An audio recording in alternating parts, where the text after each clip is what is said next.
What's the most fricked up thing a family member of yours has done? NSFW.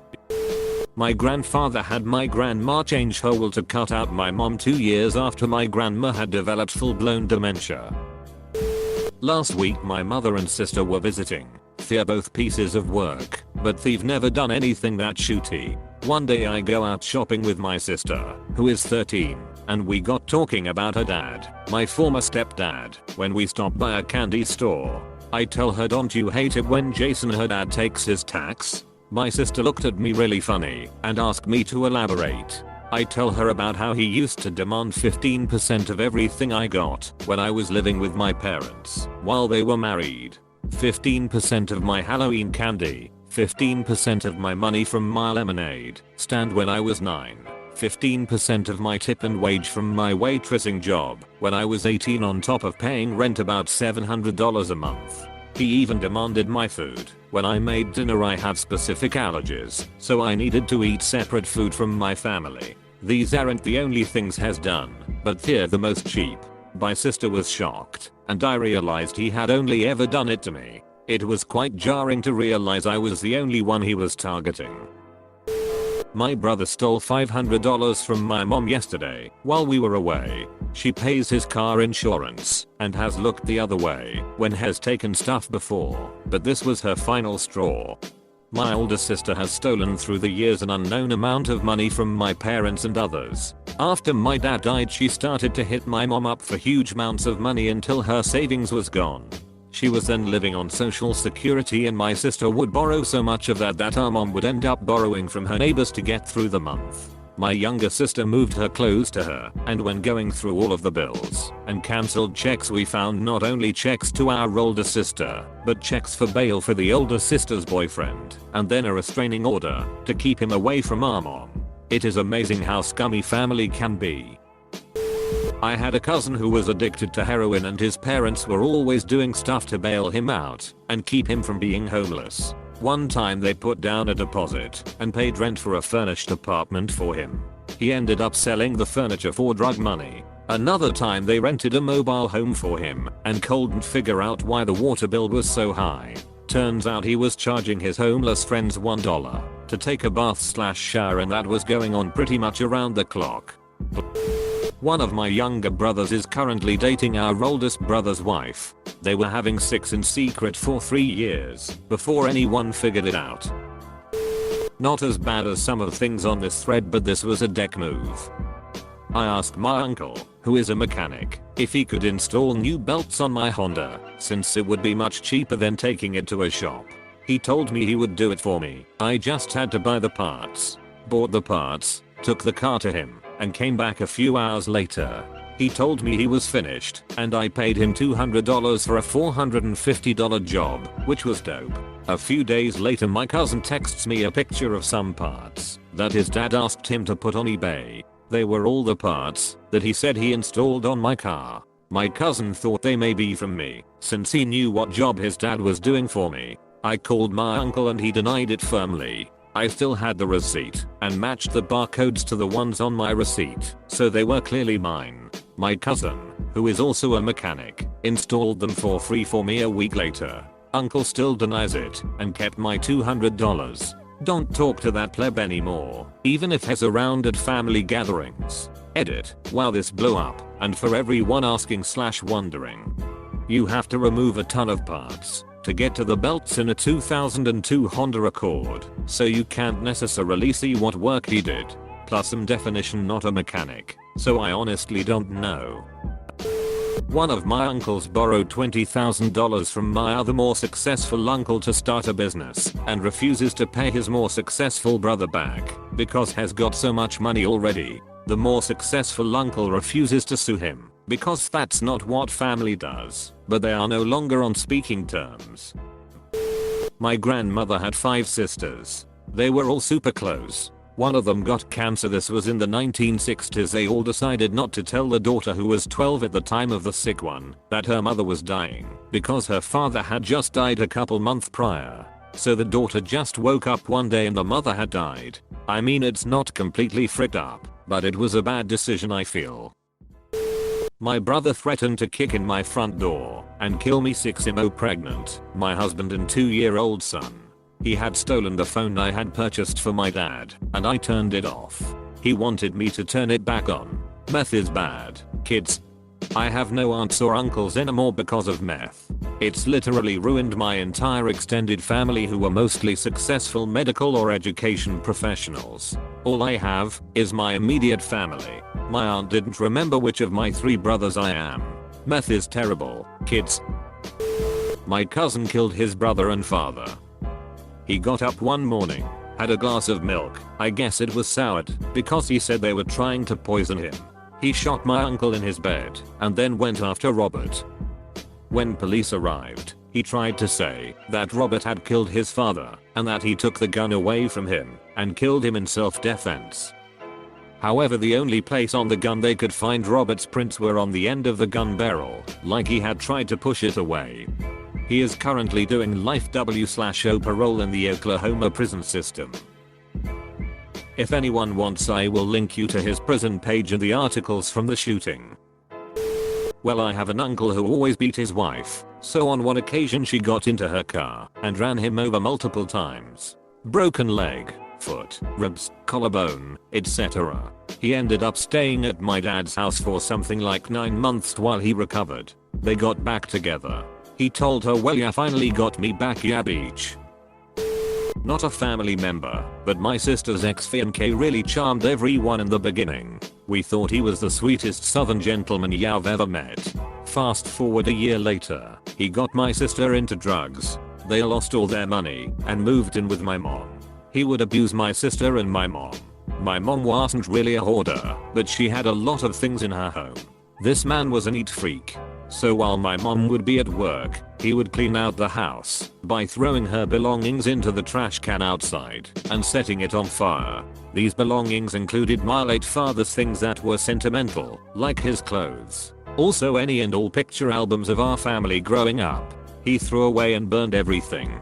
I have no pictures of my dad or myself from when I was younger anymore. We had 2 dogs, one was a German Shepherd from when my dad was alive, and one Chihuahua we adopted. He took the Chihuahua and threw her out the window on the side of the road. He let the Shepherd loose out of the house and called animal control about a stray dog.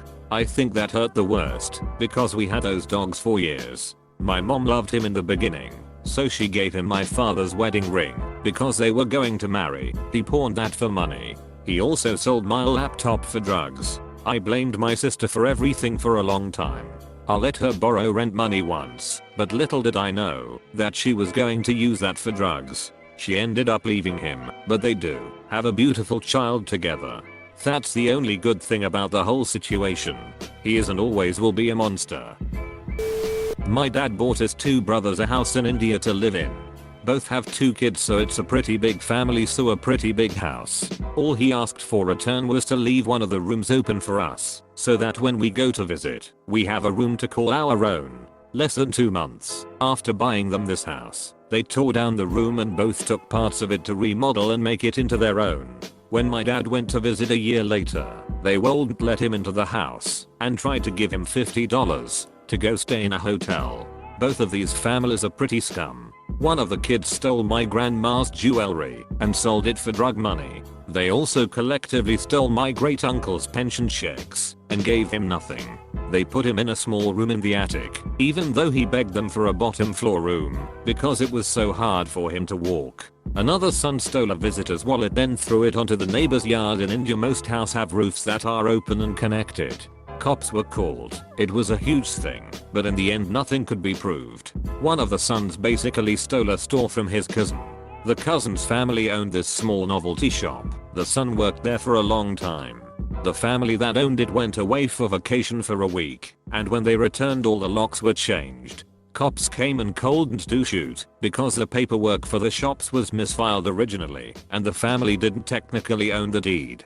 They couldn't afford a lawyer to fight the case. My family hasn't talked to these 2 brothers and their families in a few years. I went to India a month ago and heard of all these stories from other family members. There is also a pending case where my dad owns a plot in India that we think the brothers' family is using to do some fricked up shoot. My dad hasn't been to India in 7 years because he's just so sad to visit because of this shoot. The funny thing is that my dad would have done anything for them if they didn't frick around and steal so much. They both would have been so much better off if they weren't such scum. My sisters used to pretend to put me in the oven. Apparently I was only about 3 at the time. I don't remember. They put me in a wok and seasoned me. Sister didn't inform me of my father's death and funeral. Freaking can't. My parents would tell me the death of any old random from their pub asking if I remembered them. Probably interacted with them once as a young kid, but didn't bother to tell me about the death of my nephew's dad. People are weird. My sister lied to a social worker to have us investigated for child abuse and neglect, leading to our foster child being removed from our home, even though the claims were found to be false. She also spread the gossip that we were being investigated, which hurt some friendships. That foster child she got removed. Not only did she mess up that baby's life, she also destroyed my other kids because one day their sibling was home and the next gone with no warning. We had prepared them for foster kids leaving, but this foster child was within weeks of being adopted by us. To this day my sister maintains that she did the right thing because we didn't need more kids. My girlfriend's cousin molested his own sister when he was 18 and she was around 8. He went to jail for a year or so and now has to register as a sex offender. His mother makes her daughter hang out with him. Seriously, the beach makes her daughter hang out with the man who molested her because they're a family. What the freaking frick? Edit. Thanks for the advice on how to handle this, guys. As a victim of sexual abuse when I was younger, I understand what this girl is going through whenever she's around him. My phone isn't working right now, so I contacted my local state police by email and gave them all the details. I hope they follow through. My grandmother said she needed a place to stay one night due to issues with her housemate. She slept on the couch for the next 10 years. Made no effort to get her own place despite having a very good retirement income and still working part-time as a nurse. Love to hit the casino though. During my father-in-law's unexpected sickness and death, my brother-in-law got greedy. While my wife was staying with my Phil at the hospital, my Bill proceeded to loot my Phil of as many of his earthly possessions as he could load up and took it all to his house. My wife has never been allowed to go through these personal possessions. After moving my Phil to hospice to cover his tracks, my Bill proceeded to tell the entire family that I had stolen large amounts of money from my Phil. There was no truth to this whatsoever in any shape, form or fashion. And in fact, after my Phil's death, my Bill embezzled the estate fund's $50K from the account. My wife ended up suing him and he had to return half. This act tore the family apart, all because of greed. It's been 6 years and I think about it every day, still. My mom married a convinced child molester and would bring him with her to work, a job where there were unsupervised children. Grandparents on my dad's side passed away and left me, my brother and my cousin £20,000 each in a trust fund to be given to each of us as we turned 21. I was the first, and my father refused to give it to me. I should mention at this point my parents are divorced, so my dad lives elsewhere as apparently I hadn't earned it. Fine. What else? Then my brother turned 21 last year and again refused to give it to him, but since my brother is a hard-working individual that haven't earned it excuse wouldn't fly, thus he revealed he had in fact spent all of our money paying off debts he owed for reason unbeknownst to us. Neither of us have spoken to him since then, even though he has tried once to contact me via Facebook. He claims he was within his legal right to do this. By the way, we took it up with a solicitor and it turns out no, he wasn't.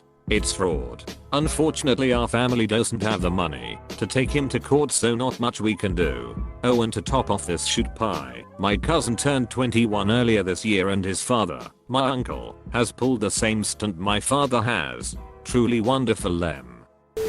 My sister talked my ex-husband into suing me for full custody at the exact moment I was unable to contest it properly because I had just suffered a huge loss at month 9 of my pregnancy. She also foddered his case with lies to make me look like a terrible mother while simultaneously patting me on the back and consoling me that he was a terrible man. He didn't win, but the case made things contentious for us for years and made it impossible to grieve with my now husband because I was in survival mode to make sure I didn't lose my daughter. After reading some of these, I've realized mine isn't so bad. But my uncle is Cecil Russell. A lot of what has done is public, but has done so many more terrible things. The two big ones are that when he was still just my aunt's swimming coach, when she was a teenager, mind you, he got her pregnant and destroyed her shot at the Olympics. He also participated in the murder of a man over steroids, something he continues to sell to this day, but was only ever charged with hiding the body. My mother told my younger brother that his father killed himself in jail. Not only did he never go to jail, he's still alive. Surreal shootbag. Dad got with my 17-year-old friend when I was 14. They have a whole family together. 14 years later, my sister-in-law was originally dating my oldest male cousin. She started cheating on him at some point with his brother. Now, she has a kid with both brothers and is in a long-term relationship with the younger one. My cousin molested me for 15 years. I could go on forever, baby.